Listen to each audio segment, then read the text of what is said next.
తాకట్లో ఉన్న బంగారాన్ని విడిపించి ఆ రోజున మార్కెట్ ధర కట్టి మిగిలిన డబ్బును మీకు అందిస్తుంది కొమ్మూరి గోల్డ్.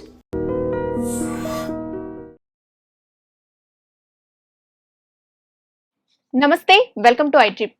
ఏప్రిల్ మాసంలో ద్వాదశ రాశుల వారికి ఏ విధంగా ఉంటుందో తెలియచేయడానికి ఈరోజు మనతో పాటు ఉన్నారు జ్యోతిష రత్న జ్యోతిష చక్ర వైభవ నిపుణులు డాక్టర్ రాళ్లపల్లి రవికుమార్ గారు. వారితో మాట్లాడి తెలుసుకుందాం. నమస్తే గురుగారు. నమస్కారం అమ్మా. గురుగారు, ఏప్రిల్ మాసంలో ద్వాదశ రాశుల్లో నవగ్రహాలు ఏ ఏ స్థానాల్లో ఉంటాయి? తప్పకుండా అమ్మా. శరదిందు సమాకారే పరబ్రహ్మ స్వరూపిణి వాసరాపీఠ నిలయ సరస్వతి నమస్తుతే. ఐడ్రీమ్ ప్రేక్షకులకి నమస్కారం. ముందుగా ప్రతి నెల అంటే మనం మాస ఫలితాలు చెప్పుకుంటున్నాం కాబట్టి అసలు ద్వాదశ రాశుల్లో నవగ్రహాలు ఎక్కడ ఉన్నాయి కూడా చెప్పుకుంటే మంచిది. చంద్రుడు అనుకోండి ప్రతిరోజు ఒక నక్షత్రంలో ఉంటాడు. సో చంద్రుడు అనేవాడిని పక్క పెట్టండి. ఫస్ట్ సూర్యుడితో స్టార్ట్ చేద్దాం. సూర్యుడు వచ్చేసి మనకి ఏప్రిల్ 15 నుంచి మే 14 దాకా ఇంచుమించుగా మేషరాశిలో ఉంటారు. సో సూర్యుడు ఉచ్చస్థానం అయినట్టమాట. అందుకే మనకి ఏప్రిల్ 15 టు మే 15 ఎండలు ఎక్కువగా ఉంటాయి అన్నమాట. సూర్యుడు భగభగ మండడానికి గల కారణం సూర్యుడు ఉచ్చస్థానంలో ఉండడం అన్నమాట. అది అక్టోబర్ 15 టు నవంబర్ 15 రవి నీచలో ఉంటాడు, అందుకే చలి ఎక్కువగా ఉంటుంది. బట్ ఫస్ట్ ఏప్రిల్ 15 టు మే 15 ఏమో రవి ఉచ్చస్థానంలో ఉన్న మేషరాశిలో ఉంటాడు. నెక్స్ట్ వచ్చేసి మనకి కుజుడేమో మీన రాశిలో ఉన్నారండి. అలాగే రాహు వచ్చేసి మనకి కుంభరాశిలో ఉన్నారు. గురువు వచ్చేసి మనకి మిథున రాశిలో ఉన్నారు. అలాగే శని వచ్చేసి మనకి మీన రాశిలోకి ప్రవేశించాడు ఆల్రెడీ. సో బుధుడు వచ్చేసి మనకి 10వ తారీఖు నుంచి 10వ తారీఖు ఏప్రిల్ నుంచి నీచ స్థానమైన మీన రాశిలో ఉంటారన్నమాట. మెయిన్గా ఈ బుధుడు నీచలో ఉండడం వల్లనే సో ఈ స్టాక్ ఎక్స్చేంజ్ అంతా పడిపోవడం, వ్యాపార నష్టాలు కలగజేయడం ఇవన్నీ జరుగుతుంది. ఎందుకంటే బుధుడు మెయిన్గా వ్యాపార కారకుడు, అలాగే మెయిన్గా స్టాక్ ఎక్స్చేంజ్, డబ్బులు, మనీ ఇవన్నిటి కూడా కారకుడు అన్నమాట. సో అందుకే పతనం ఇవన్నీ కూడా జరుగుతున్నాయి, స్టాక్ ఎక్స్చేంజ్ ఇవన్నీ కూడా. సో బుధుడు వచ్చేసి నీచ స్థానంలో ఉంటాడు. మళ్ళీ కేతు వచ్చేసి మనకి సింహరాశిలో ఉంటారు. శుక్రుడు వచ్చేసి మనకి 19 ఏప్రిల్ నుంచి వృషభ రాశిలోకి స్వస్థానంలోకి ప్రవేశిస్తున్నాడు.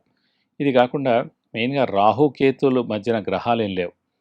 అంటే అన్ని గ్రహాలు సవ్యంగా తిరుగుతాయి కనుక రాహుకేతులు మటుకు అపసవ్యంగా తిరుగుతాయి, యాంటీ క్లాక్ వైజ్. సో ఈ రాహుకేతుల మధ్యన గ్రహాలు ఏం లేవు కాబట్టి మెయిన్గా ఈ ఉత్పాతాలు అంటే మెయిన్గా మనకి జరిగే ఈ నష్టాలు అంటే ఎర్త్క్వేక్స్ కానివ్వండి, అలాగే మెయిన్గా వాల్కెనోస్ ఎరప్ట్ అవ్వడం కానివ్వండి, ఈ యుద్ధం జరగడం కానివ్వండి, ఇవన్నీ కూడా జరుగుతాయి. ఇవన్నీ కూడా ఏంటంటే జూలై దాకా ఇంచుమించు జూలై 30 తారీఖు దాకా ఈ కాలసర్పదోషం అంటారన్నమాట. రాహుకేతుల మధ్యన గ్రహాలు లేపడం, ఈ కాలసర్పదోషం వల్లనే ఇలాంటి యుద్ధ వాతావరణం జరగడం, నేచురల్ కెలామిటీస్ రావడం, అగ్ని ప్రమాదాలు జరగడం ఇలాంటివన్నీ జరుగుతుంటాయి. సో జూలై 31కి అవన్నీ కూడా వెళ్ళిపోతాయి.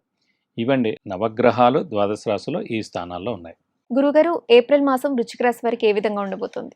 తప్పకుండా వృశ్చిక రాశి అనగానే మనకి విశాఖ 4వ పాదం, అనురాధ 1, 2, 3, 4 పాదాలు, జ్యేష్ఠ 1, 2, 3, 4 పాదాలు, ఈ నక్షత్రాల సమూహంతో మనకి వృశ్చిక రాశిలోకి వస్తుంది. వీరికి వచ్చేసి ఇష్టమైన దేవుడు వచ్చేసి వినాయకుడు, అలాగే వెంకటేశ్వర స్వామి, అలాగే దత్తాత్రేయ స్వామి. వీరికి మెయిన్గా చంద్రుడు నీచస్థానంలో ఉంటాడు. చంద్రుడు మనస్కారకుడు, బుద్ధికారకుడు, అలాగే మాతృకారకుడు ఇందాక చెప్పుకున్నట్టు.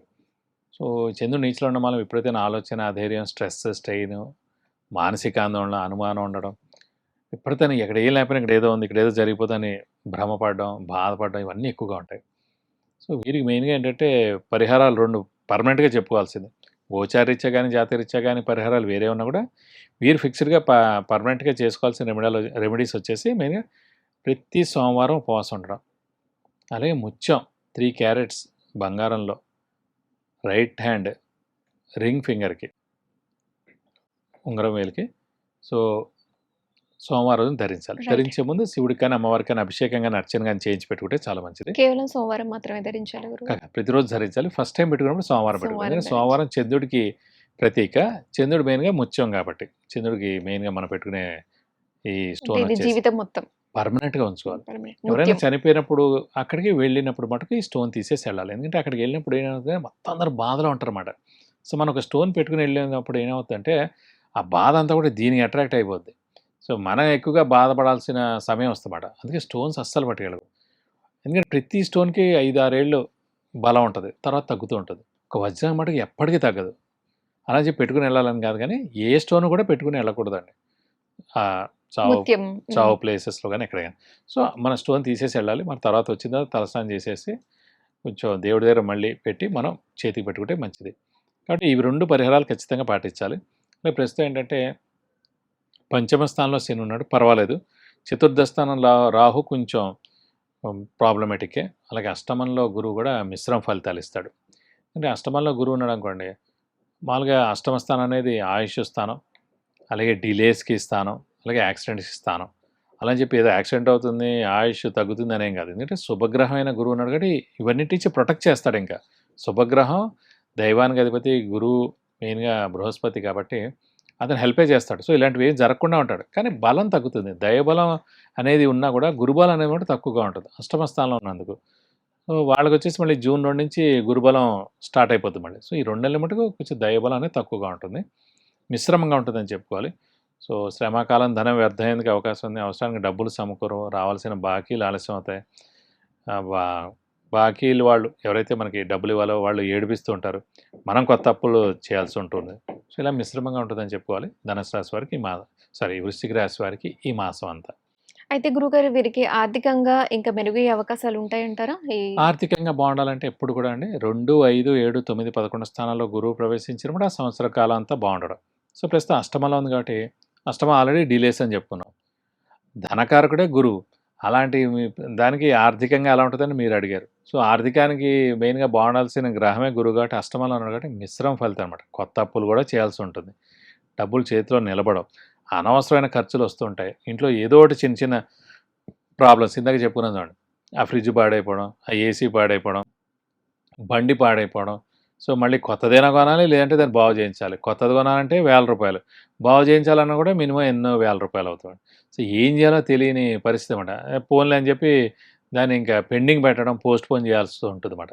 సో అనవసరమైన ఖర్చులు ఉంటాయి. ఇవన్నీ కూడా ఖర్చులు తగ్గి మంచి ఆర్థికంగా బాగుండడానికి మటుకు జూన్ 2వ తారీఖు రావాలి. సో అప్పటిదాకా మిశ్రమంగా ఉంటుందని చెప్పుకోవాలి. ఆరోగ్యం ఏ విధంగా ఉంటుంది గురుగారు?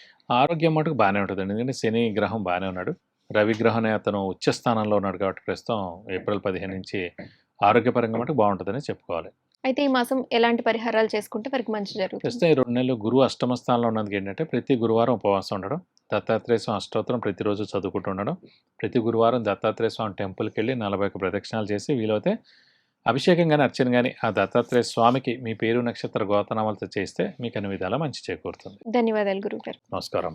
విన్నారు కదా గురుగారు చెప్పిన ద్వాదశ రాశుల ఫలితాలు మరియు పరిహారాలు. మీరు కూడా ప్రత్యేకంగా వివాహం మరియు వ్యాపారం, విద్య, ఉద్యోగం, అలాగే గృహయోగం, సంతానయోగం ఇలాంటి వివరాల కోసం గురుగారితో మాట్లాడాలి అనుకుంటే కింద స్క్రోల్ చేసే నెంబర్కి కాల్ లేదా వాట్సాప్ చేసి గురుగారు అపాయింట్మెంట్ తీసుకోండి. మరొక కార్యక్రమంలో మళ్ళీ కలుద్దాం.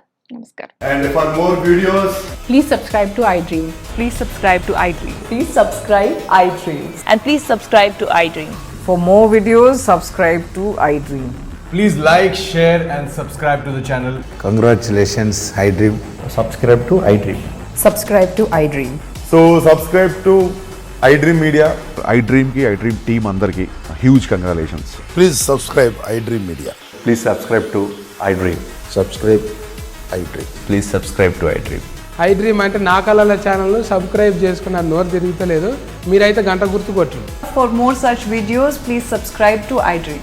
Subscribe to iDream. Please subscribe to iDream. Please subscribe iDream Media. Please do subscribe to iDream. Please subscribe to iDream Media. For best entertainment and information, please subscribe iDream. And don't forget to subscribe to iDream.